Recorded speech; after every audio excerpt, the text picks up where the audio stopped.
নমস্কার, ট্র্যাকটিভ বাংলা সকলকে স্বাগত। এই মুহূর্তে বেঙ্গল টুডে নিয়ে রয়েছে আমি অঞ্জন আপনাদের সঙ্গে। যে খবর থেকে প্রথমেই নজর রাখবো, শপথের জটিলতার মধ্যে বিধানসভায় অবস্থানে বসলেন সায়ন্তিকা বন্দ্যোপাধ্যায় ও রেয়াত হোসেন।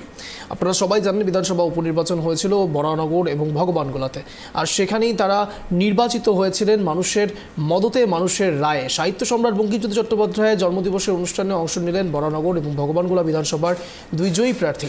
জন্মদিবসের অনুষ্ঠানে ছিলেন অধ্যক্ষ বিমান বন্দ্যোপাধ্যায় ও পরিষদীয় মন্ত্রী শোভনদেব চট্টোপাধ্যায়। অনুষ্ঠান শেষে বিধানসভার সিঁড়িতে শপথের জন্য অবস্থানে বসলেন সায়ন্তিকা ও রেয়াত। এ বিষয়ে বিস্তারিত কথা বলবো। এই মুহূর্তে রয়েছে আমাদের সঙ্গে আমাদের প্রতিনিধি ত্রয়ন চক্রবর্তী। ত্রয়ন, একটা জিনিস জানার চেষ্টা করব, এখনও পর্যন্ত রাজ্যপাল কেন শপথ বাক্য পাঠ করাচ্ছে না, কি জানা যাচ্ছে সেই বিষয়ে, এবং এখনও কি ধর্ণা প্রদর্শন চলছে, কি জানা যাচ্ছে? দেখো, রাজ্যপালের যেটা বক্তব্য, রাজ্যপাল এই দুই নবনির্বাচিত বিধায়ক তাদেরকে চিঠি দিয়ে জানিয়েছিলেন যে রাজভবনে এসে 26 তারিখ অর্থাৎ আজ তারা যেন শপথ বাক্য পাঠ করে। এখানেই কিন্তু জটিলতাটা তৈরি হয়েছে এবং এই যে বক্তব্য, অর্থাৎ এই যে রাজভবনে এসে শপথ নেওয়ার কথা যেটা বলা হয়েছে রাজ্যপালের তরফ থেকে, এ বিষয়ে বিধানসভা কর্তৃপক্ষ অন্ধকারে, এমনটাই কিন্তু বিধানসভার তরফ থেকে বক্তব্য যে নতুন নবনির্বাচিত যারা জয়ী হয়েছে, এখনো বিধায়ক বলা যাবে না যেহেতু তারা শপথ নেন না, ফলে যারা জয়ী হয়েছেন একজন বরানগর থেকে, একজন ভগবানগোলা থেকে, ফলে তারাই তাদের যে চিঠি দিয়েছেন রাজ্যপাল শপথের জন্য, এই বিষয়ে বিধানসভা কর্তৃপক্ষ ওয়াকিবহাল নয়। এবং যেটা নিয়ম যে এই ক্ষেত্রে বিধায়কদের বিধানসভায় এসেই কিন্তু রাজ্যপাল শপথ বাক্য পাঠ করা যায়। এই জায়গাতেই কিন্তু জটিলতা তৈরি হয় এবং দুজন বিধায়কই, বরানগরের বিধায়ক সায়ন্তিকা বন্দ্যোপাধ্যায় এবং ভগবানগোলার বিধায়ক রেয়াত হোসেন সরকার, তারা কিন্তু রাজ্যপালকে চিঠি দিয়ে জানান যে তারা বিধানসভাতেই শপথ বাক্য পাঠ করতে চান এবং এই মর্মে তারা চিঠি দেন। অন্যদিকে এই পরিস্থিতিতে কিন্তু আজকে যেটা বিধায়কদের তরফ থেকে, অর্থাৎ জয়ী প্রার্থীদের তরফ থেকে বলা হয় যে তারা আজকে বিধানসভায় উপস্থিত থাকবেন এবং বিধানসভায় তারা অপেক্ষা করবেন রাজ্যপালের জন্য 12টা থেকে 4টে অবধি। এবং সেই মোতাবেক তারা কিন্তু ঠিক বিধানসভার বাইরে তারা ধর্নায় বসেন, অবস্থানে বসেন এবং অবস্থানে বসে তাদের যেটা বক্তব্য যে তারা নবনির্বাচিত বিধায়ক, কিন্তু এখনো পর্যন্ত তারা শপথ বাক্য না পাঠ হয়, তারা কিন্তু যে বিধায়কের যে মর্যাদা বিধানসভায় রয়েছে সেই মর্যাদা পাচ্ছে না। এবং তাদের এই যে অবস্থান, সেই অবস্থানে কিন্তু পরিষদীয় মন্ত্রী শোভনদেব চট্টোপাধ্যায় তিনিও যোগ দেন। এবং তার আগে আজকে তুমি জানো যে বঙ্কিমচন্দ্র চট্টোপাধ্যায়ের জন্মবার্ষিকী, এবং সেই কারণে বিধানসভায় একটি ছোট্ট অনুষ্ঠানের আয়োজন করা হয়েছিল।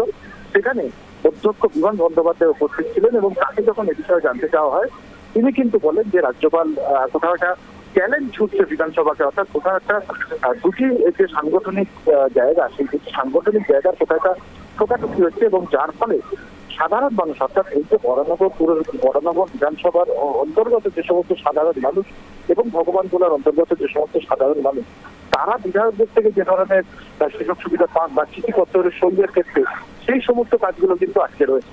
এবং যেহেতু উপনির্বাচন তুমি জানো 2026-এ পরবর্তী বিধানসভা নির্বাচন রয়েছে, অর্থাৎ হাতে খুব বেশি সময় নেই, 1.5 বছর মতো সময়। সেখানে দাঁড়িয়ে একজন বিধায়ক যদি তার কাজ না করতে পারে এবং সাধারণ মানুষ তারা যদি পরিষেবা থেকে পরিষেবা না পান, সেটা কিন্তু খুবই সমস্যার বিষয়, এমনটাই কিন্তু স্পিকারের তরফ থেকে বলা হয়। এবং তার পাশাপাশি আইনি পথও কিন্তু স্পিকারের তরফ থেকে, তার আইনজ্ঞদের থেকেও কিন্তু এ বিষয়ে তিনি পরামর্শ নেবেন, এমনটাও জানিয়েছেন। তার কারণ হলো, যদি রাজ্যপাল বিধায়কদের জয়ী প্রার্থীদের, বিধানসভায় জয়ী প্রার্থীদেরকে শপথ বাক্য না পড়ান বিধানসভায় এসে, তাহলে সেক্ষেত্রে কি স্পিকার বা ডেপুটি স্পিকার, অধ্যক্ষ বা উপাধ্যক্ষ, তারা কি বিধানসভায় এদের এই জয়ী প্রার্থীদেরকে শপথ বাক্য পাঠ করাতে পারেন? সেখানে কোনো প্রভিশন আছে কিনা, এই সমস্ত বিষয়গুলোও কিন্তু অধ্যক্ষের তরফ থেকে দেখা হবে, এমনটাও কিন্তু জানিয়েছেন।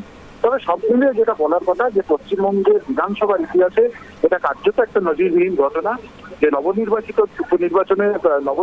দুজন বিধায়ক তারা রাজ্যপালের কাছ থেকে শপথ গ্রহণ পাঠ না করতে পারে, বিধানসভার বাইরে বসে তারা তাদের যে অবস্থান এবং সেখানে দাঁড়িয়ে তারা রাজ্যপালের জন্য অপেক্ষা করছেন শপথ দেওয়ার জন্য, এমন প্ল্যাকার্ড নিয়ে বসে থাকা, এটা কিন্তু কার্যত নজিরবিহীন বলা যেতেই পারে। অনেক একেবারে ত্রয়ন, অশেষ ধন্যবাদ এতটা বিস্তারিত জানানোর জন্য। যে ছবি উঠে আসছে ইতিমধ্যে আপনারা দেখতে পাচ্ছেন ট্র্যাকটিভ বাংলার পর্দায়, শপথ গ্রহণ নিয়ে শুরু হয়েছে রাজনৈতিক তরজা, এবং যে ছবিটা আপনারা ইতিমধ্যে দেখতে পাচ্ছেন ট্র্যাকটিভ বাংলার পর্দায়, ভগবানগোলা এবং বড়নগর উপনির্বাচনের জয়ী প্রার্থী, তৃণমূলের জয়ী প্রার্থী সায়ন্তিকা এবং রেয়াত একসঙ্গে বসে বিধানসভার বাইরে ধর্ণা প্রদর্শন করছেন, বিক্ষোভ প্রদর্শন করছেন। তাদের মূলত একটাই দাবি যে তাদেরকে এখনও শপথ গ্রহণ কেন করানো হচ্ছে না। অনেকগুলো বিষয় তুলে ধরলেন ত্রয়ন চক্রবর্তী, কিন্তু তার সঙ্গে সঙ্গে আরও একটা বিষয় যেখানে সবথেকে বেশি গুরুত্বপূর্ণ, 1.5 বছর টেনিওর টাইম, এবং বলা যেতে পারে 2026 বিধানসভার আগে এই 1.5 বছর অত্যন্ত গুরুত্বপূর্ণ। তার কারণ আপনারা জানেন ভগবানগোলা এবং বরানগর উপনির্বাচনের ক্ষেত্রে তারা যে জয়ী হয়েছে তাদেরকে কাজও করতে হবে এই 1.5 বছরে। এবার যদি তারা কাজ না করার সুযোগ পায় তাহলে 26-এ গিয়ে এই ভোট ব্যাংক অনেকটাই নিম্নগামীও হতে পারে। আর ঠিক সেই কারণের জন্যই কিন্তু সায়ন্তিকা এবং রেয়াতের জন্য এটা অনেক বড় চ্যালেঞ্জ, এবং তারা সেই চ্যালেঞ্জকে নিতে চাইছেন। সঙ্গে সঙ্গে শুধু একটাই তাদের দাবি, যেন রাজ্যপাল খুব শিগগিরই তাদেরকে শপথ গ্রহণ করিয়ে দেন। এবার এটাই দেখার যে পরবর্তীকালে আর কতদিন সময় নেওয়া হয় এবং আর এই বিক্ষোভ প্রদর্শনের মোড় কোন দিকে ঘোরে, নজর থাকবে আমাদের।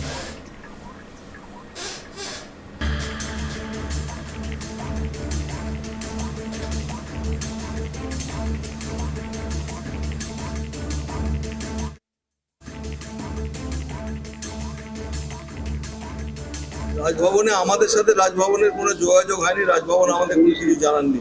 ওরা আমাকে একটা চিঠি দিয়ে বলেছেন ওরা রাজ্যপালের কাছে আবেদন করেছেন বিধানসভাতে 12টা থেকে 4টে পর্যন্ত ওরা থাকবেন, রাজ্যপাল যেন তাদের শপথ গ্রহণ এখানেই করান, সেই হিসেবে হয়তো ওরা এসে থাকতে পারেন।